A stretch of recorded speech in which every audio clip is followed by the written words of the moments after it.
Hello friends, welcome you all to my channel. हमारा आज का ट्यूटोरियल ज्योमेट्रिकल प्रोग्रेशन से रिलेटेड है। ज्योमेट्रिकल प्रोग्रेशन यानी कि जीपी, इसकी क्या पहचान है, इसका कब और कैसे यूज़ किया जाता है, यानी कि रियल लाइफ से इसकी क्या कनेक्टिविटी है। अगर बात किसी बिजनेस की है या फिर फाइनेंस से रिलेटेड है तो ज्योमेट्रिकल प्रोग्रेशन का यूज़ किया जाता है। अगर किसी कंपनी ने अपने ग्रोथ रेट को चेक करना है तब भी ज्योमेट्रिकल प्रोग्रेशन का यूज़ किया जाता है। अगर रेट ऑफ इंटरेस्ट को कैलकुलेट करना है तब भी ज्योमेट्रिकल प्रोग्रेशन का यूज़ किया जाता है। तो इसी के बारे में जानकारी लेते हुए बढ़ते हैं अपनी वीडियो की तरफ। ज्योमेट्रिकल प्रोग्रेशन की जो जनरल फॉर्म है वो है A R square, A R cube, A R four, A R up to A R N minus one. यानी कि ज्योमेट्रिकल प्रोग्रेशन की क्या पहचान है। ज्योमेट्रिकल प्रोग्रेशन की पहचान ये है कि जो इसमें दो टर्म्स है, यानी कि जो प्रोसीडिंग टर्म्स है उसमें जो कॉमन रेशो है वो क्या होनी चाहिए, कांस्टेंट होनी चाहिए। कॉमन रेशो कांस्टेंट होनी चाहिए। अब कॉमन रेशो कैसे कैलकुलेट होती है, वो होती है second term divided by first term.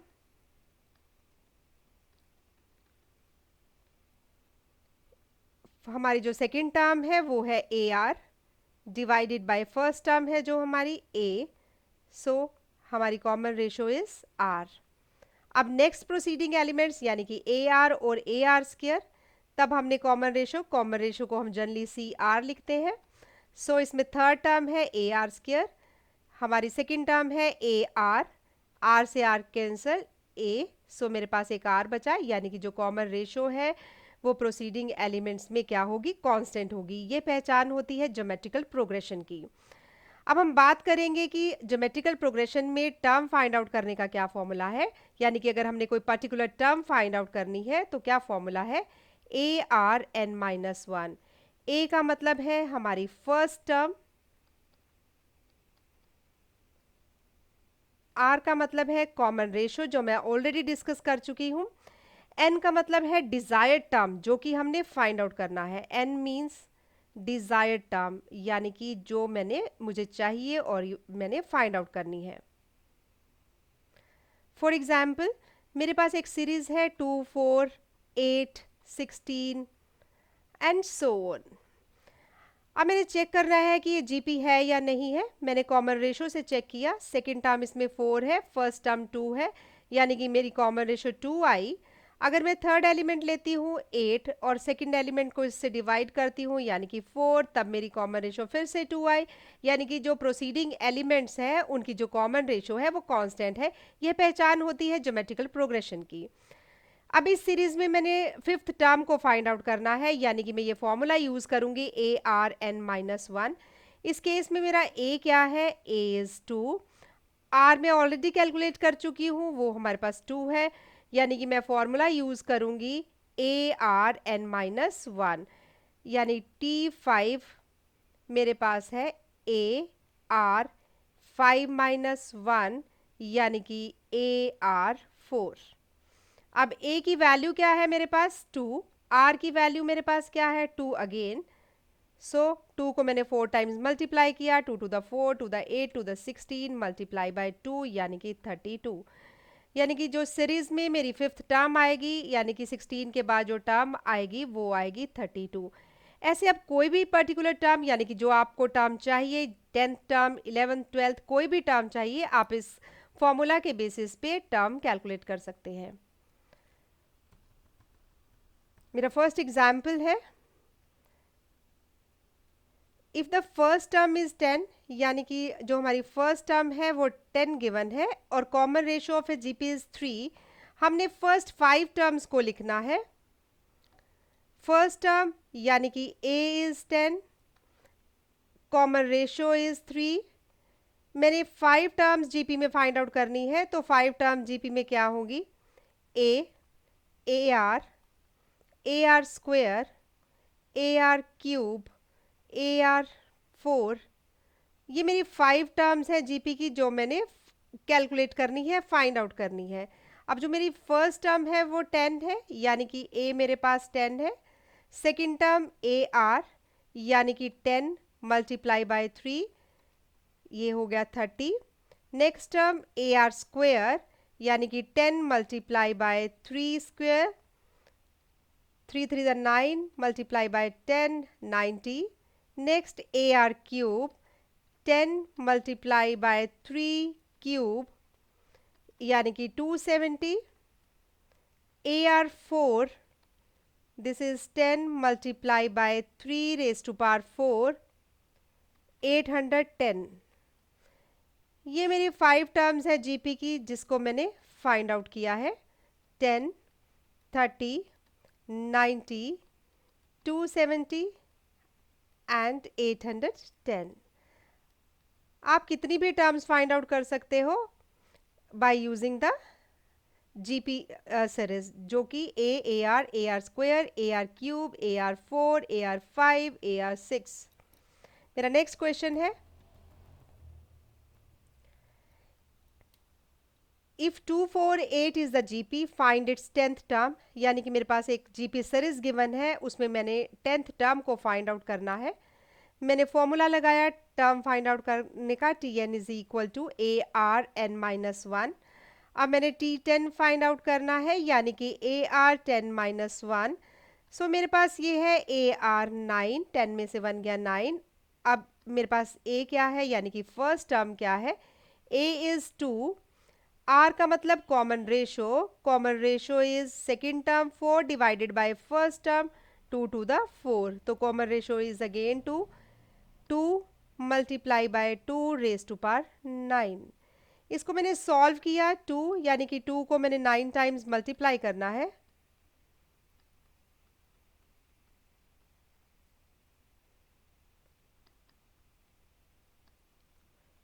मैंने 2 को 9 टाइम मल्टीप्लाई किया, 2 to the 4 to the 8 to the 16 32 64 128 256 512। 512 को 2 से मल्टीप्लाई किया तो रिजल्ट मेरे पास आया 1024। यानी कि जो भी हमारी ये जीपी सीरीज है, इसमें जो 10th टर्म होगी ये होगी 1024। आप कोई भी डिजायर्ड टर्म आप कैलकुलेट कर सकते हो by using the formula ARn-1। मेरा नेक्स्ट क्वेश्चन है, find the 10th term of A GP. यानी कि मैंने 10th term of A GP find out करनी है। मेरे पास क्या गिवन है, मेरे पास गिवन है 8th टर्म इज 768, यानी कि T8 मेरे पास है 768। और कॉमन रेशो यानी कि R मेरे पास है 2।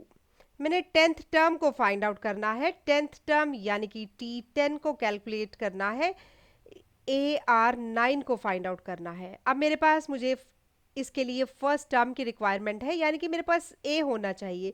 R मेरे पास 2 है। सो A को कैलकुलेट करने के लिए अब मेरे पास मैं इसका यूज़ करूँगी T8, यानी कि अब मेरे पास है 768।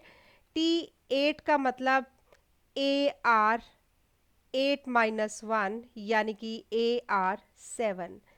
AR7 मेरे पास है 768। यहाँ से मैंने A को कैलकुलेट करना है, R मेरे पास गिवन है। R की वैल्यू क्या है 2, सो 2 रेज टू पावर 7। ये मेरे पास है 768। यहाँ से मैंने इसको कैलकुलेट किया, 2 को मैंने 7 टाइम मल्टीप्लाई किया 2 to the 4 to the 8 to the 16 to the 32 64 then 128। 2 को 7 टाइम मल्टीप्लाई करने पर मेरे पास आया है 128। This is equal to 768। यहाँ से मैंने A को कैलकुलेट किया, A को कैलकुलेट करने के लिए दिस इज 768 डिवाइडेड बाय 128। इसको मैंने सॉल्व करना है। पहले मैंने इसकी कटिंग की, 2 6 12 2 4 8। फिर इसको मैंने कट किया, 2 3 6 2 8 16 2 4 8। फिर मैंने इसको 2 के साथ काटा, ये आया 32। ये 192। फिर से मैंने इसको कट किया,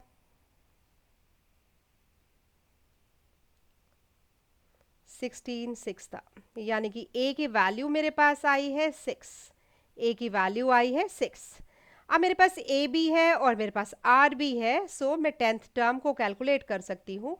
T10 मैंने ऑलरेडी आपको बताया है AR9। यहाँ मैंने A की वैल्यू पुट की, A की वैल्यू मेरी है 6 और R की वैल्यू मेरी क्या है, R की वैल्यू है 2 रेज टू पावर 9। अब मैंने 2 को 9 टाइम मल्टीप्लाई किया, 2 to the 4 to the 8 to the 16 to the 32, again 64, 128, 256, 512।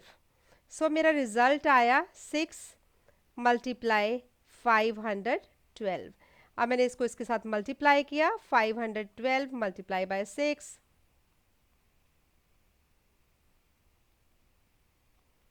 So this is 3072। 3072 यानी कि जो मेरी टेंथ यानी कि T10 मेरे पास 3072 आया, यानी कि मेरी 10th टर्म 3072 आई। So 3072 is my answer. Next is the sum of finite geometrical series is given by, यानी कि अगर हमारे पास कुछ टर्म्स गिवन है जो कि जीपी सीरीज में है, यानी कि जो हमारे नंबर्स हैं वो जीपी सीरीज में अरेंज है, इस केस में मैंने सम फाइंड आउट करना है। मैं टर्म वाइज इसको ऐड नहीं करूंगी, मेरे पास इसके लिए एक फॉर्मूला है। वो फॉर्मूला क्या होता है? S N is equal to A R N minus 1 divided by r minus 1 where r is greater than 1। दूसरा formula a 1 minus r raised to power n divided by 1 minus r when r is less than 1। जब r की value greater than 1 है, यानी कि r हमारा greater than 1 है, 1 से ज़्यादा है, तो हमारा ये फॉर्मूला यूज़ होता है। अगर r हमारा लेस देन 1 है तो हमारा ये फॉर्मूला यूज़ होता है। a का मतलब first term, r means common ratio, यानी कि हम कितनी भी नंबर ऑफ टर्म्स अगर हमारे पास जीपी सीरीज है हम सम को कैलकुलेट कर सकते हैं।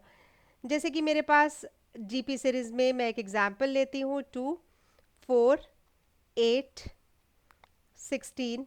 ये एक जीपी सीरीज है, इसमें मैंने सम फाइंड आउट करना है, यानी कि मेरे पास 4 टर्म्स है, मैंने S4 को कैलकुलेट करना है। सो मैंने n की जगह लिखा 4, a हमारे पास है फर्स्ट टर्म यानी कि 2, r raise to power n यानी कि मेरे पास जो r है मैंने उसको कैलकुलेट किया, second term divided by first term यानी कि r इज 4 डिवाइडेड बाय 2 यानी कि मेरे पास r 2 है, 2 रेज टू पावर n का मतलब 4 minus 1 divided bye r minus 1 यानी कि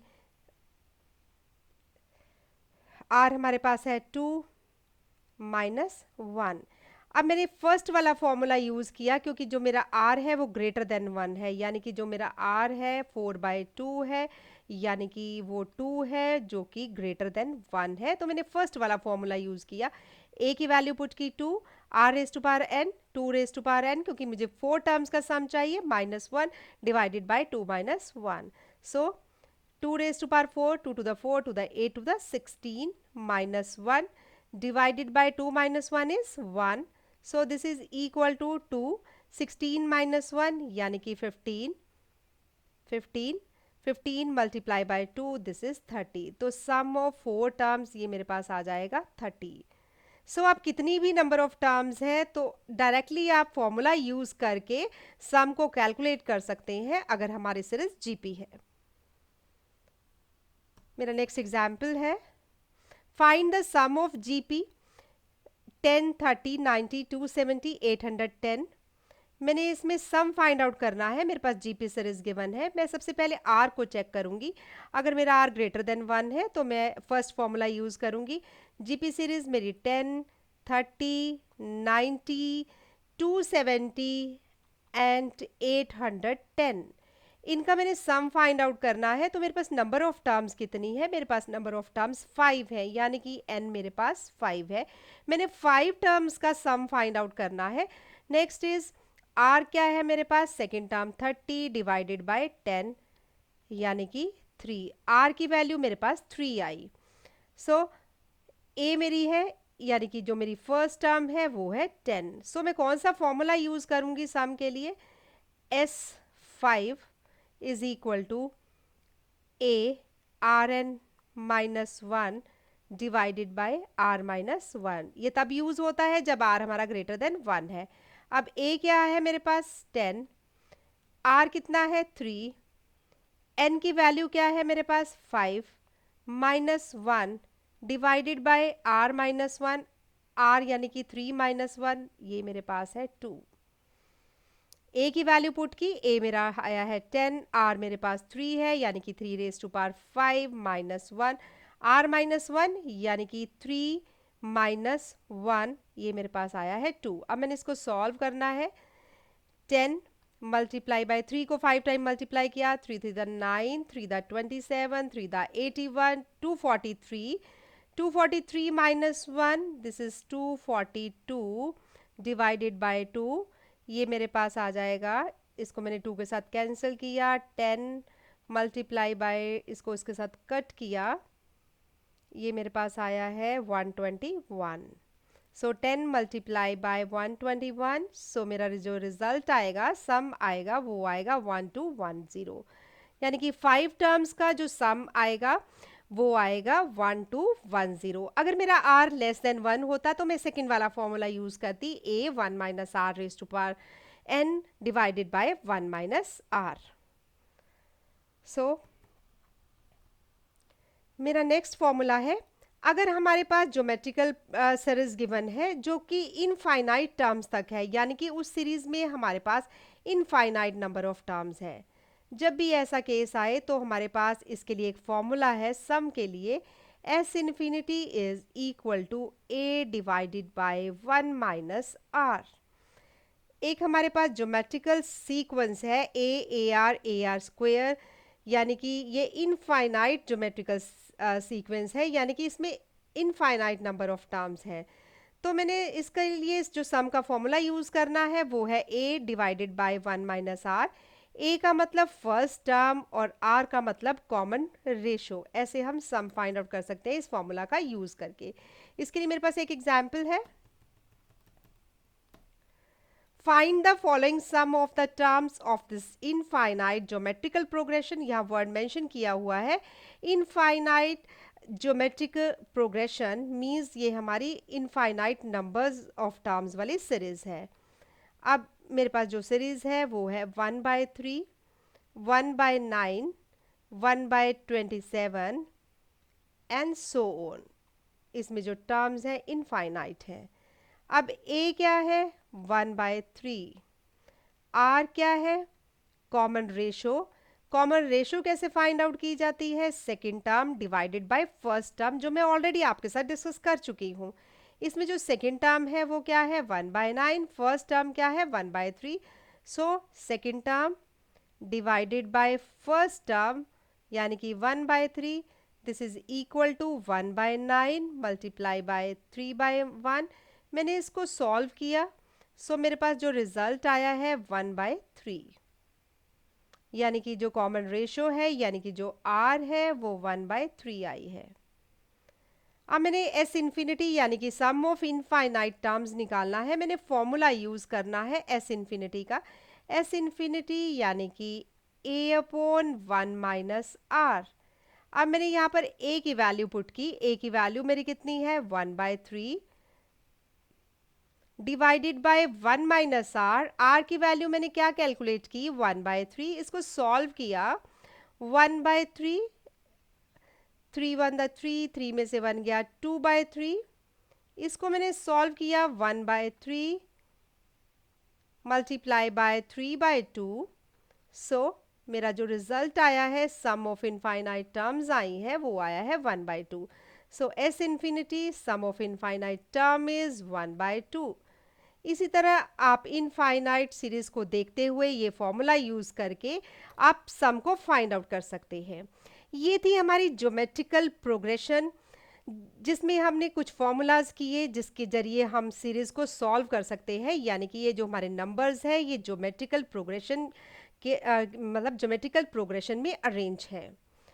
ऐसे हमारे पास और भी कई अरेंजमेंट्स हैं, यानी कि हमारे नंबर्स कुछ डेफिनेट पैटर्न के साथ अरेंज होते हैं, जिसके लिए हमारे पास कुछ ट्रिक्स हैं और फॉर्मूलाज हैं जिनका यूज़ करके आप उन सीक्वेंस को सॉल्व कर सकते हो। सो इन फॉर्मूलाज के लिए must watch my next video. If you have any doubt please write in comment section. Thanks for watching.